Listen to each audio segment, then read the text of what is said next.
Hey everyone, this is Peter McPhail and my son Carson McPhail with Lifestyle Properties of Maine. Where are we heading today? We're heading to Garland Pond to look at a 2+ acre piece of land with about 240 feet of frontage on Garland Pond. Oh, Garland's a neat little town. We'll talk a little bit about the history on the way out. So appreciate you joining us, and we'll head out to Garland Pond.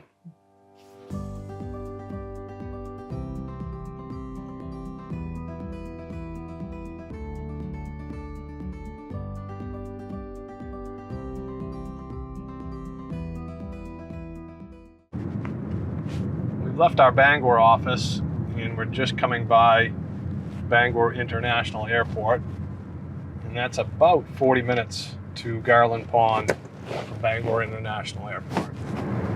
So from the Bangor International Airport, we take Union Street out of Bangor, which is Route 222, and that takes us through Herman, and then we've come through Levant. Kind of a cool feature here is we're coming up on a neat spot called Truergy Family Apple Orchards.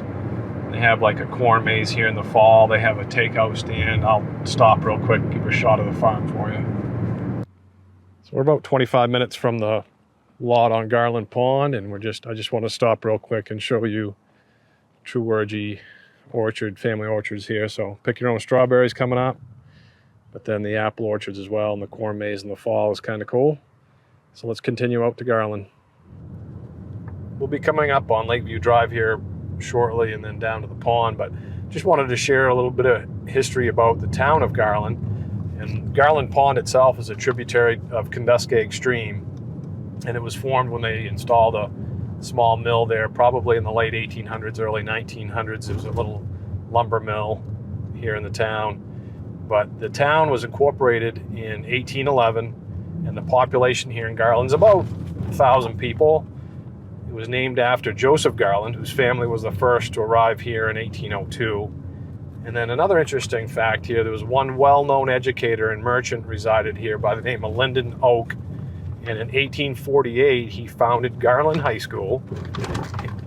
And he personally guaranteed the salaries of teachers for 13 years, which I thought was pretty impressive.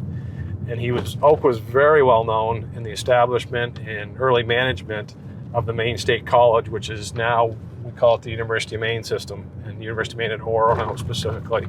And he was 22 years on the Board of Trustees and 6 years as the president. We've just turned on to Lakeview Drive, and the property is going to start around a corner, and it's going to be the first property on the right. It's coming right up. As you can see, there are utility poles here, so electricity is at the street, and the driveway to the property is right here. We're going to park right on this corner. Here's the driveway coming in onto the lot, and the current owners, they've had a camper here to utilize. And then there is a shed here that I think it's an oversized shed, and it would give you plenty of room to stay in while you were building either your summer home or your year-round home or your vacation cottage. But there's the shed. We'll take a better look at the inside of that. Now this shed is 16 by 16, has a metal roof on it, wood siding. Go and take a look. So coming into the shed here, they've divided the center of it. So on this first floor here, you've got a little, I would use this as a little living room, maybe put in a makeshift kitchen while I was building. And then we'll look upstairs, but that could be a sleeping loft while you're building. So here's the sleeping loft upstairs. Kind of a cool feature of this shed here, guys, as Carson's holding that door open for us. There's room in here to park your four-wheelers and other stuff.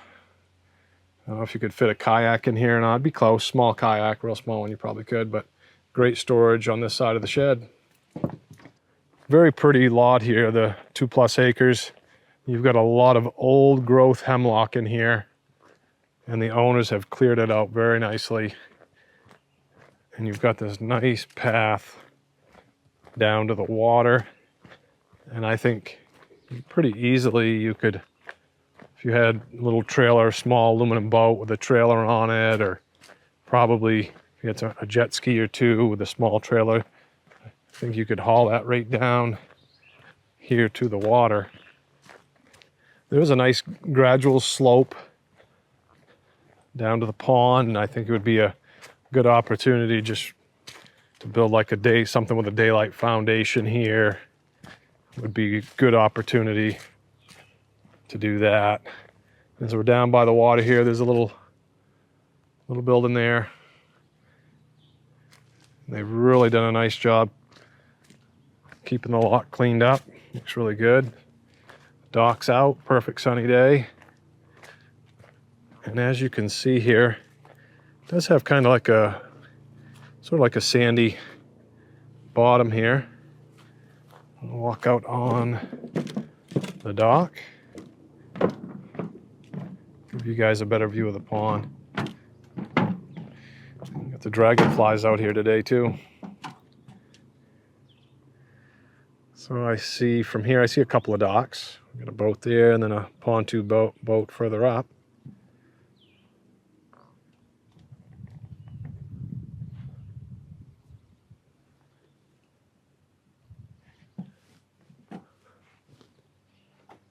Another thing the owners have installed here is this massive fire pit right on the shoreline. So in the evenings, have your campfire going, get the marshmallows and graham crackers and chocolate, have your s'mores. What else would you want right here? It's a beautiful spot. I want to give you guys a better idea looking. I got the pond at my back, but just looking up onto the lot. It's been thinned out really nice. I walked over to the northeast corner and found the survey pin. So there's the pin, northeast corner on the frontage. And then we've got 240 feet that way. So let's head over and see if we can find the pin over there. I hiked over to the northwest survey pin. So here's the other corner pin along the frontage. Got some cedar trees growing down in here. So let's work our way back over to the clearing.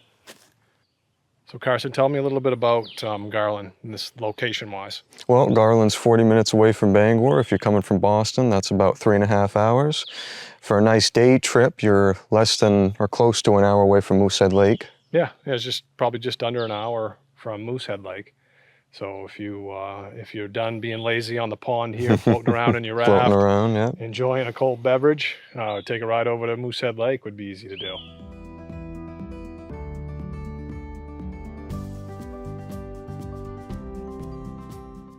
So kind of another historical neat thing about this little town of Garland, back in the 1800s, you had lumber mills here, you had shoe and boot manufacturers, you had furniture makers, wool, okay, and then the stage line ran from here to Dexter, connected people to Maine Central Railroad.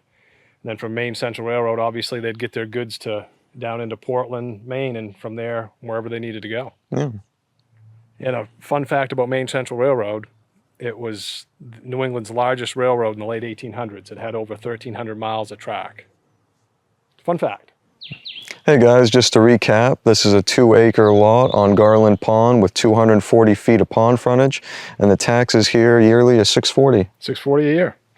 Great spot, peaceful area. Build your cabin here, build your year-round home here, and proximity to everything is really nice. Really nice. It's a good feature. We're out in the country, but we're not so isolated you can't get into town.